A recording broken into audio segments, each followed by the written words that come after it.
বিশ্বকাপের ইতিহাসে কিছু মুহূর্ত আছে যেগুলো শুধু ফুটবল নয়, একটি প্রজন্মকে সংজ্ঞায়িত করে।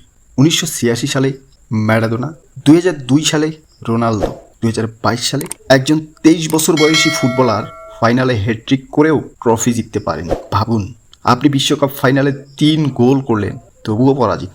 সেই রাতে লাখো মানুষ কাঁদছিল, কিন্তু একজন মানুষ নীরব ছিল, কিলিয়ান এমবাপ্পে। সেই নীরবতা প্রতিশোধের আগুনে পরিণত হয়েছে। 2026 সালে কি তিনি আবারও বিশ্বকাপ জিতবেন, নাকি ফুটবল ইতিহাস আরেকটি নির্মম গল্প লিখবে? ডেটা, ইতিহাস, মনোবিজ্ঞান এবং বাস্তবতা দিয়ে বিশ্লেষণ করব। ফ্রান্স কি সত্যি বিশ্বকাপ জেতার সবচেয়ে বড় দাবিদার? ফুটবল ইতিহাসে অধিকাংশ কিংবদন্তির উত্থান ধীরে ধীরে হয়েছে, কিন্তু এমবাপ্পে, তিনি যেন ভিডিও গেমের চরিত্র।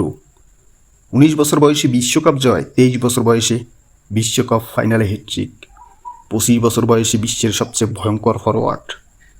এবং এখন তিনি শুধু একজন খেলোয়াড় নন, তিনি একটি সিস্টেম, একটি অস্ত্র, একটি ব্র্যান্ড, একটি জাতির আশা।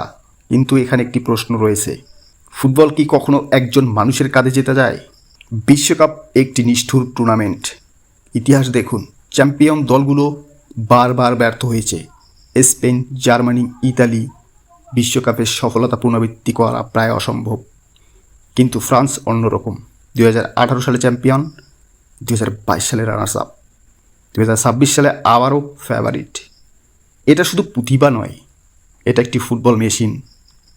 বিশ্বকাপ জিততে 4টি জিনিস লাগে: এলিট গোলকিপার ম্যাগাজেন, বর্তমান বিশ্বের অন্যতম সেরা গোলরক্ষক; elite defence, William Saliba, Jules Kounde, ড্যানোট উপামেনকো।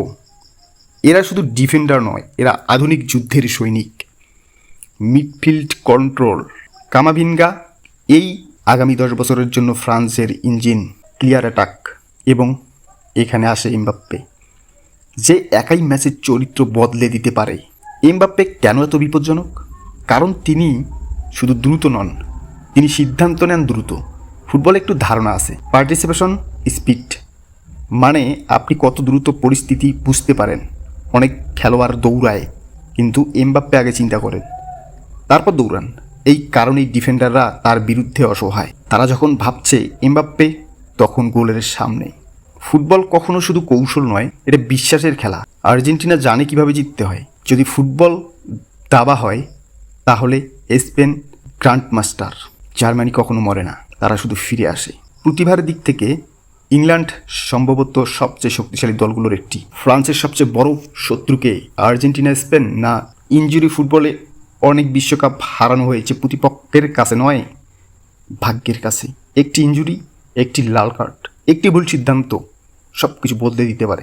এই বিশ্বকাপ শুধু ফ্রান্সের জন্য গুরুত্বপূর্ণ নয়, এটা এমবাপ্পের জন্য গুরুত্বপূর্ণ, কারণ তিনি এখন ইতিহাসের দরজায় দাঁড়িয়ে।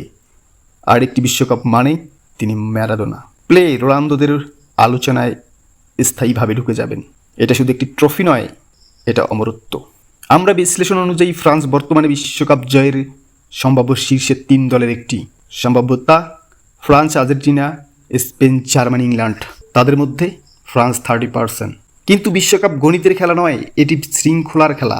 একটি রাত, একটি গোল, একটি ভুল, একটি কিংবদন্তি সব কিছু বদলে দিতে পারে। 2018 সাল সে ছিল এক বিস্ময়, 2022 সালে সে ছিল ট্রাজিক হিরো, 2026 সালে সে কি কিংবদন্তি হবে?